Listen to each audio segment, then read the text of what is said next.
But that's not why I fell in love with you. I fell in love with you because you're wise and you're generous. Alec is ready to take the next step while Jonathan tries to con Lilith. So let's break down season 3, episode 16 of Shadowhunters and find out just what happened.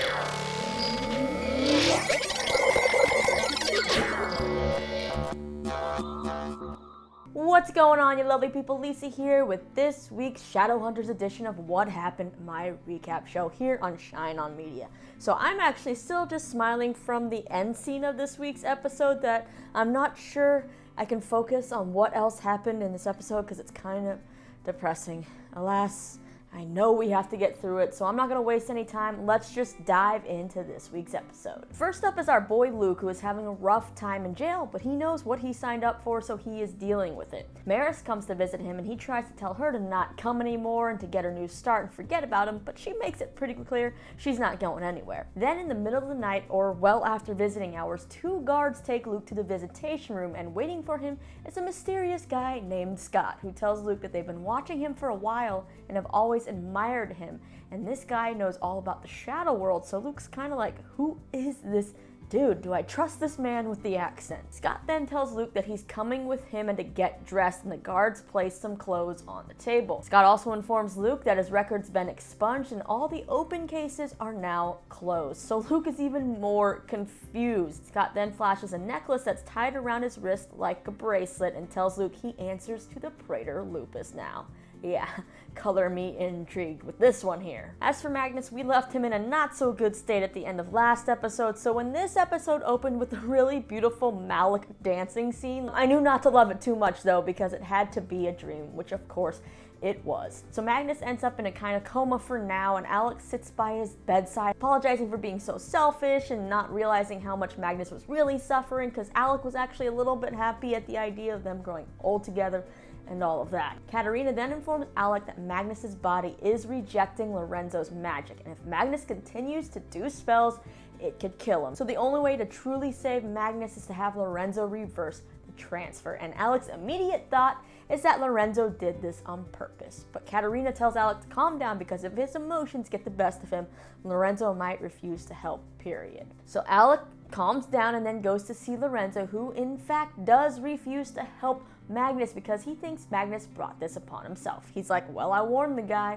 Then Alec asks Lorenzo why he hates Magnus so much, and it's basically just jealousy that Lorenzo has had forever because he doesn't think Magnus deserves what he has. Magnus was born with a silver spoon in his mouth because of his father, and that Magnus got everything through nepotism. And well, Alec says that jealousy is not a good look on Lorenzo and starts to kind of threaten him when Lorenzo blasts him across the room. Alec then tries a different approach by telling Lorenzo how much he loves Magnus and how while Lorenzo has had many chances to fall in love and has fallen in love many times, Alec really only gets this one in his lifetime. And Alec almost again lets his emotions get the best of him by threatening Lorenzo, but stops and just asks Lorenzo to help, saying Magnus would be no threat to him anymore because he'd have no powers. Well, back in Magnus's room, Magnus finally wakes up, and then they try to explain to Magnus what's been happening to him and the dangers, but Magnus says he's not getting rid of his magic, and he thinks he's nothing without it. But Alec assures Magnus that he didn't fall in love with him for the magic, but fell in love with Magnus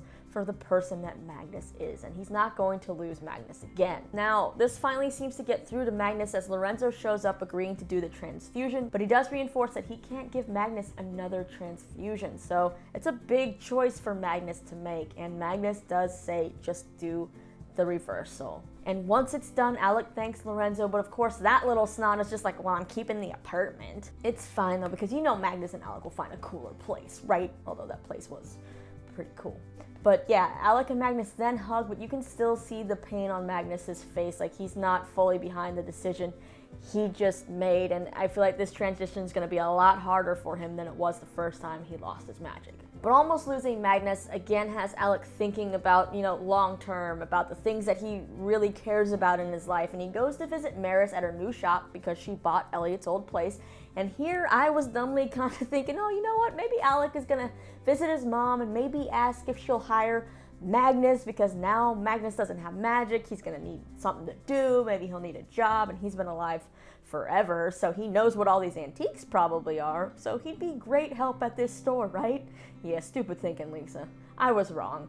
Alec actually asks Maris for the family ring because he's going to propose to Magnus, and I could immediately hear the tears and screams of joy from the Malec fandom through the ether, and I honestly just wish that the proposal scene had been the next scene, but it wasn't, because we're gonna have to wait, and in true Shadowhunters fashion, it's not gonna go off without some problems, right? Because the show always has drama. But either way, I do actually love that we ended this week's episode on a happy note, because a lot of times I feel like we end on cliffhangers or like someone about to die or something, so to have it leave off on a happy cliffhanger is kind of nice. Now let's move on to our more screwed up family of Clary, Jonathan, and the return of Lilith. So Jonathan has been on the hunt for the Morningstar sword and has been crossing names out of that book, and he's down to his last name, which he finds out is translated to Amara, another name for the Seelie Queen. So he goes to see the Seelie Queen, who has yet taken on another form to appeal to Jonathan,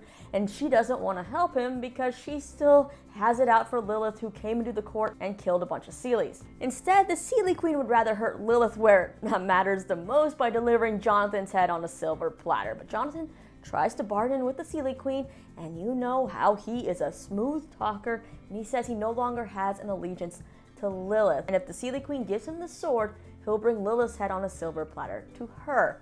Now, of course, like I said, no one trusts anything out of Jonathan's mouth, so he has to deliver that head on a silver platter first. So he heads down to Edom and tries his best to sweet talk and manipulate Lilith, but she also isn't buying what he's saying, until possibly when Jonathan says he loves her, words which she has been waiting to hear for a long time, that cause her to give a really creepy kiss to him that mothers and sons shouldn't do.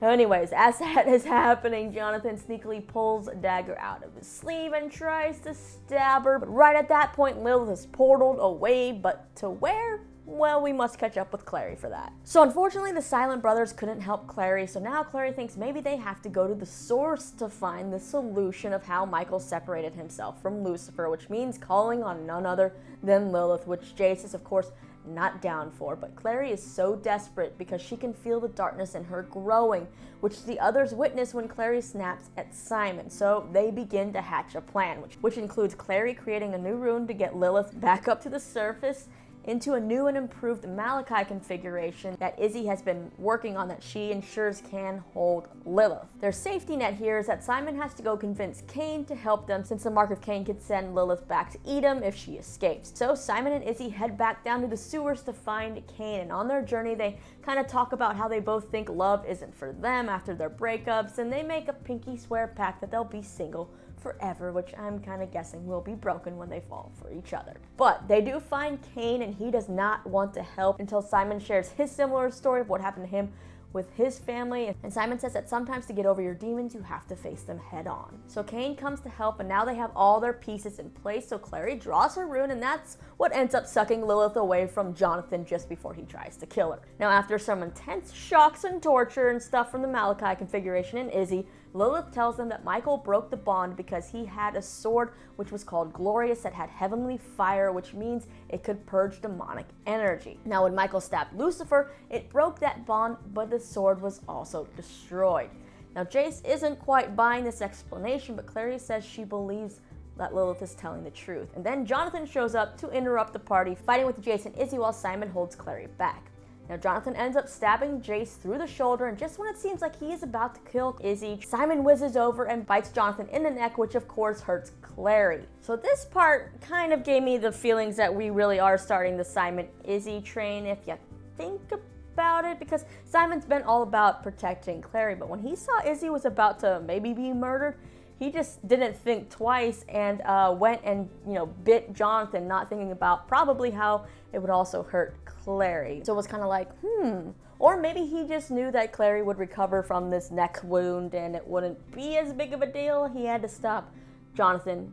But I don't know, that's just overthinking something and besides the point. But okay, now everyone's kind of wounded and distracted, leaving Lilith with Cain, and she tries to persuade Cain once again to help her. And as Simon tries to tell Cain to not fall for it, because Lilith has promised Cain that she'll give his brother back to him if he helps her escape. And Simon tries to stop Kane, but Kane's like, sorry dude, and frees her, and they disappear just as Simon tries to attack them and gets blasted by this Mark of Cain. Jonathan then asks Clary for help, and it seems like she's going to help him, but as Jace calls out to her, she kind of draws a different rune, and instead Jonathan is portaled to the cell in the Institute and locked up like Hannibal Lecter. And Clary thanks Jace because she says that his voice is the one that has broken her out of the darkness takeover each time. So with his help, she thinks she can fight the rune's influence. Then Izzy shows up with some fun information and says that Lilith mentioned Heavenly Fire, which happens to be the last words that Greenlaw said to her before he died, which is also the name of the Off the Books Clave program. So maybe the Clave knows about Glorious and this Off the Books program is related. So we have to wonder if the sword is still around or if there's a way to maybe make another one. But just as they finally capture Jonathan, you know, Lilith ends up free with probably the most powerful protection with the Mark of Cain, and it's like, it's not one thing, it's another, because now in order to capture Lilith, they'll probably have to use Jonathan for bait, which means maybe unlocking him, which means he can get closer to Clary, which means the darkness in her will grow, and it just looks like it's not gonna be a pretty situation. But you know what? That wraps up the main events of this week's episode of Shadowhunters. So essentially we have Magnus giving up his magic, which seems like for once and for all, and Alec getting ready to propose, and I would totally watch them grow old together. I have no problem with that. We also have Lilith running free with Cain while Jonathan is locked up and Luke has been taken by the Praetor Lupus. It also looks like an investigation into the Off the Books Clave program will kick into high gear, and I'm pretty sure it's gonna be dangerous, but I'm ready for it. And I really do want to see an epic sword fight between Clary and Jonathan, like an epic showdown to end this show, maybe. I just hope it's better than the one we got in this episode, the fighting scene. Usually the fight scenes and the training scenes I think look pretty cool, but this one between Jonathan, Izzy, and Jace, to me just looked sort of awkward. But I guess maybe it's because Izzy and Jace were trying to like fight carefully as to not hurt Jonathan in order to not hurt Clary, but instead it just ended up looking more awkward. So I kind of just wondering what their thinking was in the first place. How were they going to take Jonathan down? But that's just me overthinking things again. But yeah, I would love to see an epic showdown to end this show. But let's go ahead and watch the promo for the next episode. You're nervous. Why are you nervous? I'm proposing to Magnus tonight. I just want everything to be perfect. How are you getting your intel? I have an undercover prisoner on the inside. He could be in grave danger. I need to see Jonathan. Clary, if you get any closer to him, you're only going to strengthen his power over you. I missed you too. Ooh, the way that Luke Baines talks as Jonathan is just so damn creepy, which actually means that he is doing a very good job. And Simon, oh man, I'm kind of actually looking forward to that storyline. I don't know, I think it's gonna be fun to see Simon, you know, get something cool to do. Not that he hasn't had anything cool to do on the show, but you know, do you know what I'm saying? I don't know, but that's all I got for this week's recap. So hit me up in the comments and let me know your favorite and least favorite parts from this week's episode. What do you think is going to happen with Alec's proposal? Do you think Magnus will be able to handle this loss of magic, or will it maybe tear them apart? And what do you think Lilith's up to? I don't know. Let me know all your thoughts and theories down in the comments, and after that, don't forget to hit that subscribe button if you haven't already. Check out more of my recaps and interviews right over here. As always, my name's Lisa. Thanks for hanging out with me, and I'll see you again next time.